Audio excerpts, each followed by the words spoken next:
A new home. Later that day, the news began to spread that the headmistress had recovered from her fainting fit and had then marched out of the school building tight-lipped and white in the face.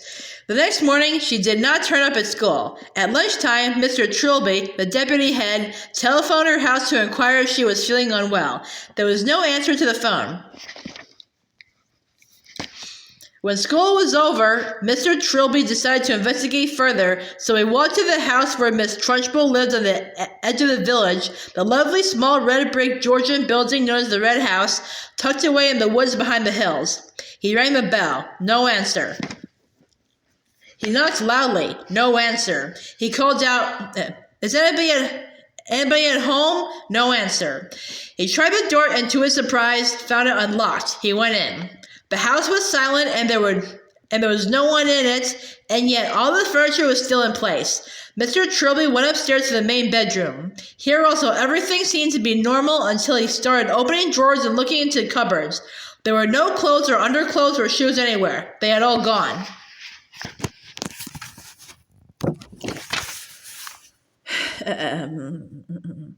"She's done a bunk," Mr. Trilby said to himself, and he went away to inform the school governors that the headmistress had apparently vanished.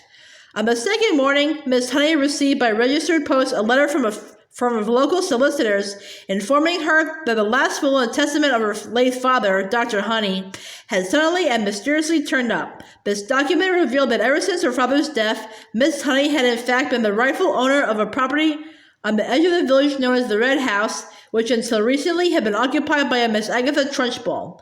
The will also showed that her father's lifetime savings, which fortunately were still safely in the bank, had also been left to her. The solicitor's letter added that if Miss Honey would kindly call in to the office as soon as possible, then the property and the money could be transferred into her name very rapidly. Miss Honey did just that, and within a couple of weeks she had moved into the Red House, the very place in which she had been brought up and where luckily all the family furniture and pictures were still around. From then on, Matilda was a welcome visitor to the Red House every single evening after school, and a very close friendship began to develop between the teacher and the small child. Back at school, great changes were also taking place. As soon as it became clear that Miss Trunchbull had completely disappeared from the scene, the excellent Mr. Trilby was appointed head teacher in her place, and very soon after that, Matilda was moved up into the top form, where Miss Plimsoll quickly discovered that this amazing child was every bit as bright as Miss Honey had said. One evening a few weeks later, Matilda was having tea with Miss Honey in the kitchen of the Red House after school, as they always did, when Matilda said suddenly, "Something strange has happened to me, Miss Honey." "Tell me about it," Miss Honey said. "This morning," Matilda said, "just for fun, I tried to push something over with my eyes, and I couldn't do it. Nothing moved. I didn't even feel the hotness building up behind my eyeballs. The power had gone. I think I lost it completely." Miss Honey carefully buttered a slice of brown bread and put a little strawberry jam on it. "I've been expecting something like that to happen," she said. "You have? Why?" Matilda asked. "Well," Miss Honey said, "it's only a guess, but here's what I think. While you were in my class, you had nothing to do, nothing to make you struggle. Your fairly enormous brain was going crazy with frustration. It was bubbling and boiling away like mad inside your head. There was tremendous energy bottled up in there with nowhere to go, and somehow or other you were able to shoot the energy out through your eyes and make objects move. But now things are different. You are in the top form, competing against children more than twice your age, and all that mental energy is being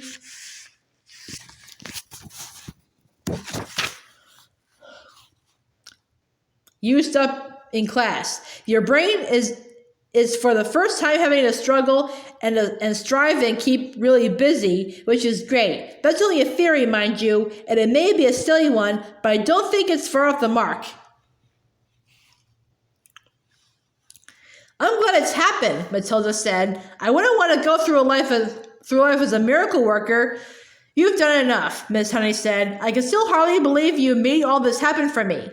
Matilda, who was perched on a tall stool at the kitchen table, ate her bread and jam slowly. She did so love these afternoons with Miss Honey. She felt completely comfortable in her presence, and the two of them talked to each other more or less as equals. "Did you know," Matilda said suddenly, "that the heart of a mouse beats at the rate of 650 times a second?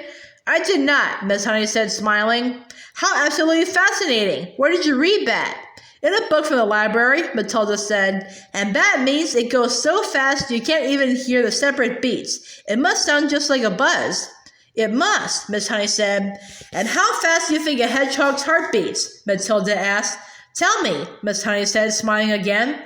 It's not as fast as a mouse, Matilda said. It's 300 times a minute. But even so, you wouldn't have thought it went as fast as that in a creature that moves so slowly, would you, Miss Honey? I certainly wouldn't, Miss Honey said. Tell me one more. A horse, Matilda said. That's really slow. It's only 40 times a minute. This child, Miss Honey told herself, seems to be interested in everything. When one is with her, it is impossible to be bored. I love it. But two of them stayed sitting and talking in the kitchen for an hour or so longer. And then, at about 6 o'clock, Matilda said goodnight and set out to walk home to her parents' house, which was about an 8-minute journey away. When she arrived at her own gate, she saw a large black Mercedes motor car parked outside.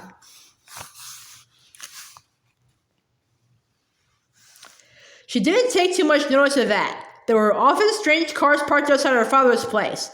But when she entered the house, she was confronted by a scene of utter chaos. Her mother and father were both in the hall, frantically stuffing clothing and various objects into suitcases. What on earth's going on? She cried. What's happening, Daddy?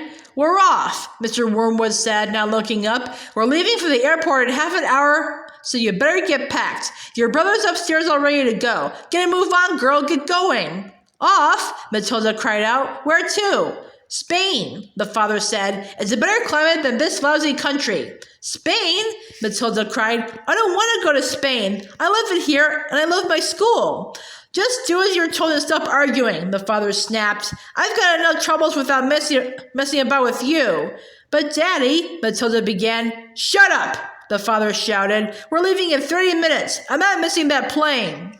But how long for, Daddy? Matilda cried. When are we coming back? We aren't, the father said. Now beat it. I'm busy. Matilda turned away from him and walked out through the open front door. As soon as she was on the road, she began to run. She headed straight back towards Miss Honey's house, and she reached it in less than 4 minutes.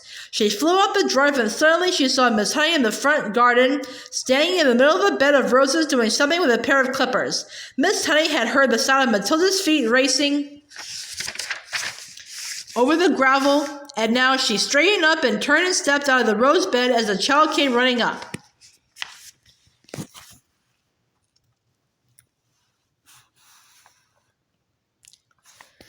My, she said. What in the world is the matter? Matilda stood before her, panting, out of breath, her small face flushed crimson all over. They're leaving, she cried. They've all gone mad and they're filling their suitcases, and they're leaving for Spain in about 30 minutes. Who is? Miss Honey asked quietly. Mummy and Daddy and my brother Mike, and they say I've got to go with them. You mean for a holiday? Miss Honey asked. Forever, Matilda cried. Daddy says we were never coming back. There was a brief silence, then Miss Honey said, Actually, I'm not very surprised. You mean you knew they were going? Matilda cried. Why didn't you tell me? No, darling, Miss Honey said. I did not know they were going, but the news still doesn't surprise me. Why? Matilda cried. Please tell me why. She was still out of breath from the running and from the shock of it all. Because your father, Miss Honey said, is in with a bunch of crooks. Everyone in the village knows that. My guess is that he is a receiver of stolen cars from all over the country. He's in it deep. Matilda stared at her open-mouthed.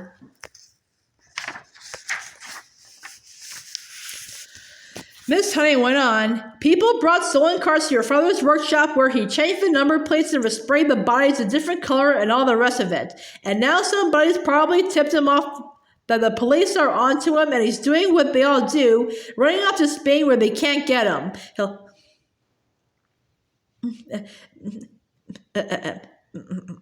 have been spending his money out there for years already and waiting for him to arrive. They were standing on the lawn in front of the lovely red brick house with its weathered old red tiles and its tall chimneys, and Miss Honey still had a pair of garden clippers in one hand. It was a warm golden evening, and a blackbird was singing somewhere nearby. I don't want to go with them, Matilda shouted suddenly. I won't go with them. I'm afraid you must, Miss Honey said. I want to live here with you, Matilda cried out. Please let me live here with you. Only wish you could, Miss Honey said, but I'm afraid it's not possible. You cannot leave your parents just because you want to. They have a right to take you with them. But what if they agreed? Matilda cried eagerly. What if they said, yes, I can stay with you? Would you let me stay with you then? Miss Honey said softly, yes, that would be heaven. Well, I think they might, Matilda cried.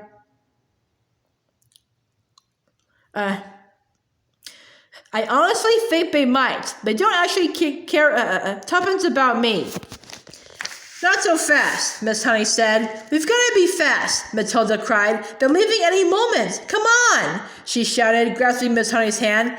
Please come with me and ask them, but we'll have to hurry. We'll have to run. The next moment, the two of them were running down the drive together and then out onto the road, and Matilda was ahead, pulling Miss Honey after her by her wrist. and it was a wild and wonderful dash they made along the country lane and through the village to the house where Matilda's parents lived. The big black Mercedes was still outside, and now its boot and all its doors were open, and Mr. and Mrs. Wormwood and the brother were scurrying around it like ants, piling in the suitcases as Matilda and Miss Honey came dashing up. Daddy and Mummy! Matilda burst out, gasping for breath. I don't want to go with you. I want to stay here and live with Miss Honey, and she says that I can, but only if you give me permission. Please say yes. Go on, Daddy. Say yes. Say yes, Mummy.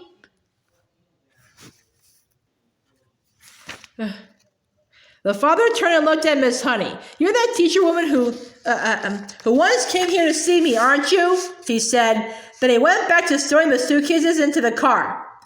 His wife said to him, this one will have to go in the back seat. There's no more room in the boot. I would love to have Matilda, Miss Honey said. I would look after her with loving care, Mr. Wormwood, and I would pay for everything. She wouldn't cost you a penny. But it was not my idea. It was Matilda's, and I will not agree to take her without your full and willing consent. Come on, Harry, the mother said, pushing a suitcase into the back seat. Why don't we let her go if that's what she wants? It'll be one less to look after. I'm in a hurry, the father said. I've got a plane to catch. If she wants to stay, let her stay. It's fine with me. Matilda leapt into Miss Honey's arms and hugged her, and Miss Honey hugged her back, and then the mother and father and brother were inside the car, and the car was pulling away with the tires screaming. The brother gave a wave through the rear window, but the other two didn't even look back.